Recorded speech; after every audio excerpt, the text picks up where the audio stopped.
په شیر افضل مروت پسې به موږ ویډیوګانې کولې د خلکو به موږ ته وی چې تاسو خپله پارټي کمزورې کوئ. دا زموږ په پارټۍ کې یو نر او بهادر او غیرتي او ازمری او افلاطون او دا د مروتو غیرتي ځوان دی. ولې عمران خان نه پوهېدو؟ تاسو زیات پوهېږئ. عمران خان چې دی د پارټۍ نه وباسو نو عمران خان ته پته وه. نن هغه شیر افضل مروت چې د عمران خان په سر باندې ووټونه اخیستي دي او MNA جوړ شوی دی، هغه د عمران خان خلاف عدالت ته تللی دی چې عمران خان سزا یافته مجرم دی. د عمران خان په وینا باندې الیمین ګنډاپور د وزیر اعلی د کرسۍ نه کوز شوی دی. الیمین ګنډاپور دی دوباره په کرسۍ باندې بحال کړلی شي.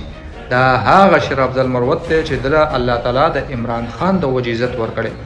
زه درته چیلنج ورکوم چې د عمران خان یو ادنا غونې ورکړم ته زما سره حلقه سلیکټ او په کومه حلقه باندې ته الیکشن کوې زه در سره زما د کله چیلنج زه در سره الیکشن کوم ته زما نه ووټه د عمران خان په نوم باندې.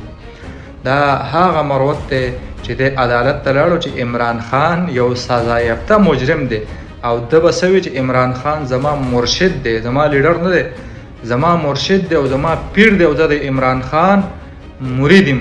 د عمران خان په سر باندې ډېرو خلکو ځان اسمان ته ورسو او خپل اوقات یې ښکاره کړه. الله تعالی فرمایي وتعز من تشاء وتذل من تشاء. نن شیر افضل مروت سره 10 کسان هم نه راوځي، 10 کسان. ولې؟ دا د عمران خان د وجې نه خلک لاړو او جدا شو.